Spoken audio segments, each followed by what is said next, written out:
from humble beginnings to learning from your failures to becoming a great success. What is your success story? Chip Baker, The Success Chronicles.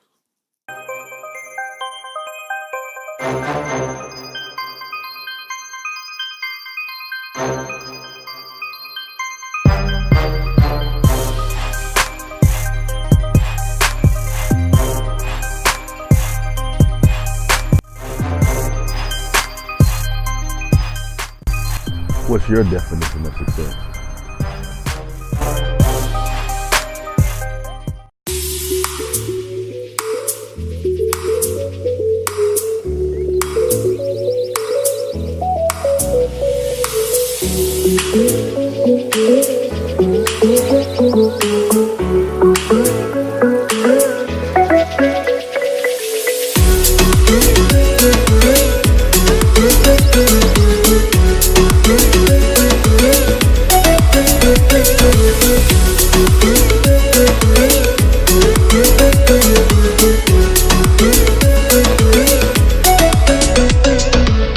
What's up, everybody? This is Chip Baker coming to you with another episode of the Success Chronicles.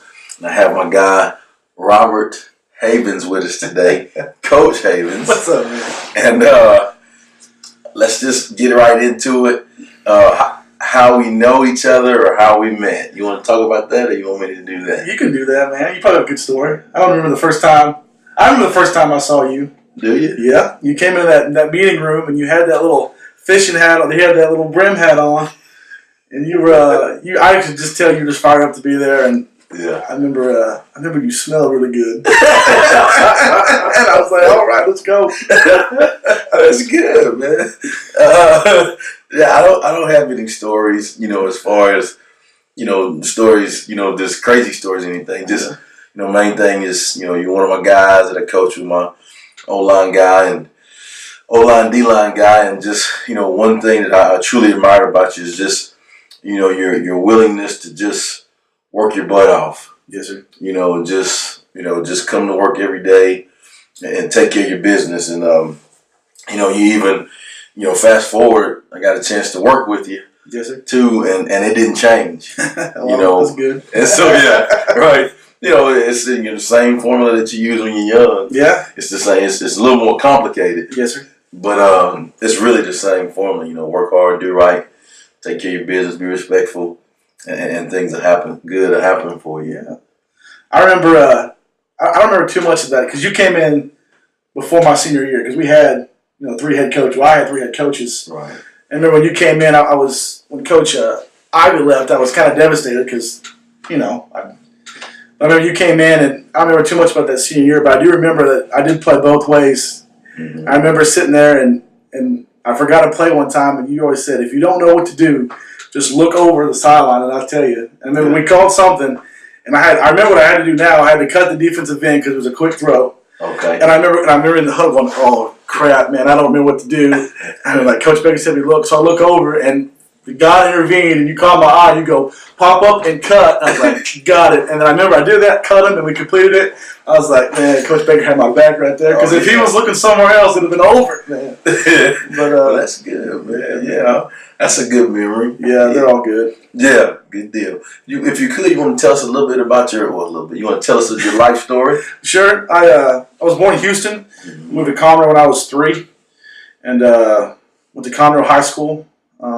O-line and D-line in there. Mm-hmm. And then after that, I went to A&M, Texas A&M University, and got into coaching there. I coached D-line. I was the defensive coordinator at St. Joseph Catholic School when I was at A&M, so I was going to school and doing that. Mm-hmm. And then I graduated, and then I came back to Conroe and coached there that 1 year, and then coaching change happened, and I actually took a job at Stony Point, and then now I'm at Temple High School. Yeah, and what are you doing at Temple High School? I'm the DC over there at Temple High School now and coaching, working with the D-line. So that's awesome. Yeah, good stuff. Yeah, man. So talking about your career, you said you're defense coordinator there at Temple High School, mm-hmm. and you guys have done some great things there. Blessed. Yes. Yeah.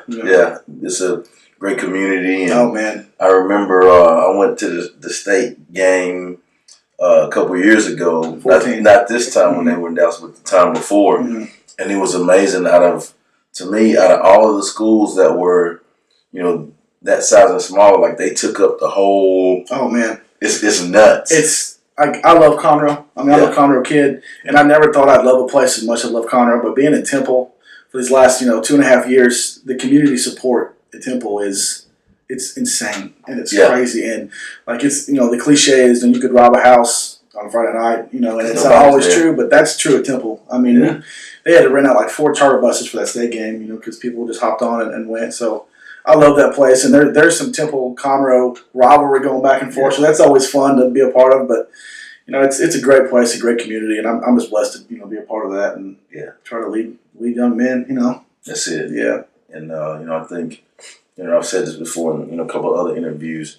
A lot of times, good things don't just happen. Mm-hmm. Good things. The quote, "Good things happen to good people." right.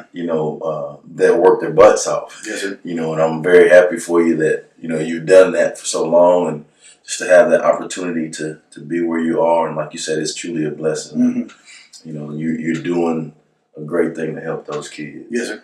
Yeah. What are 3 things you've accomplished in your life that you're proud of? Gosh dang. I got my Eagle Scout when I was a sophomore in high school, Mm-hmm. and that was something that my mom really wanted for me then. I don't know how much I wanted it then, but now that I'm removed, I'm really proud of that accomplishment. It means something to me, and the lessons I learned, being a Boy Scout and learning those things, I think translate into my coaching life. So I'm proud about that. Mm-hmm. Gosh dang, I'm proud of. I didn't play college football. It's kind of one of those choices I made that I didn't really. I felt like I was going to go to A&M and get a better education. Yeah. And go somewhere like Sul Ross. No offense to Sul Ross University, but I kind of felt like it was just better for me to go to A&M. And I didn't play college football, so I never had any of those contacts. And like in coaching, who you know is so important. No doubt. And when I got out of college, I didn't have any college contacts. I mean, you're probably the only one that I knew, So I'm proud that I'm in the position I am, and I know that I worked my butt off to get here, and I got help from so many different people. But I know that I didn't get a job because I knew somebody, or I played with somebody in high school, whatever. So in college. So I'm proud of that fact. And I guess the last thing is I'm proud to be a football coach in Temple, Texas. The tradition there is silly. Just stupid silly. It's great to be a part of that, and I'm just proud that I'm just a footnote, there, and that's so far. I mean, that's what I'm proud of. There you go. Yeah. What is your definition of success? Gosh dang. My definition of success.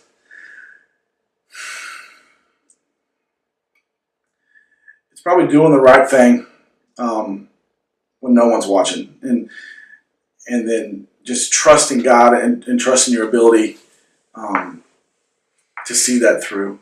Yeah. Like you said, good things happen to good people, but bad things happen to good people too. Yeah. And when we lost the state game at Highland Park, I was devastated, but at the same time, I was just blessed to be there, and we were successful enough to get there, and it's to get to that success, you got to do the right thing. You got to study film. You got to do things that no one else is willing to do. And our head coach says all the time, and so that's kind of my definition: is you being successful not only when you're in front of everybody, but you being successful at 2 a.m. in the film room, you being successful at 8 a.m. at workouts. You're trying to do things every day. You're trying to win on Friday night on a random Wednesday in June. Yeah. Just kind of doing those things every day, doing the best of your ability. There you go. Yeah. What do you think it takes to achieve success? I think it's different for everybody based on who you are. For me, that's the only person I can speak with utmost authority about. For me, right. It's just personal experience. Yeah. For me, it's just grinding. It's just being humble. Yeah. I don't know everything. Like we listened to a guy today talk at LSU, and I remember sitting there for 20 minutes. I'm like, oh my God, this guy could talk circles around me, Yeah. And it's just like I don't know anything about anything right now. Just never reaching to a place where you think you've got it figured out. Because the minute you got it figured out, Somebody's beating you. you're done. You Yeah. know, and you said that my whole life, and the men I admire in my life say that. So I think to achieve success is to never believe you're achieving it. You know, and then when you wake up 40 years from now and you, okay, we were pretty good, or I did this, then you can kind of reflect and bask. But if you stop now and look around, people, like you said, people will just pass you by. So just keep grinding. Yeah. Yeah. I interviewed a guy, one of our principals at our high school, and he said, a deal that I thought, same as what you're saying, as what you just said. But he said, one thing that I truly believe in is that, to be great, you have to know that you aren't great. Right. Right. And I was like, yeah. That's right. Right. You're right about that. And so just like in anything you do, you have to just continue to work and push and learn and then I was in that same deal too. And the LSU, you're like, man, headache. Well, you being an online guy, you're like, oh my God, here we go. And when I look over there, and the guy from LSU's talking, I look over there, and there's like the DC's from Houston, and there is the coordinator's coach from whatever. I'm like, okay, if these guys are playing, coaching big time college football, and they're in here taking notes, and this guy. Okay, that's actually. I should be doing that too, And so it's kind of one of those deals that if they're taking the time to learn, then my God, I better be doing that too. Yeah, because I'm trying to get there too. Yeah, man. Come on. Yeah. Well, thanks so much for interviewing with the Success Chronicles. Again, just continue. I encourage you to continue doing the things that you've been doing. Very happy for you. Yes, sir. And thank you guys for joining us for this episode of the Success Chronicles. And we'll see you next time. God bless.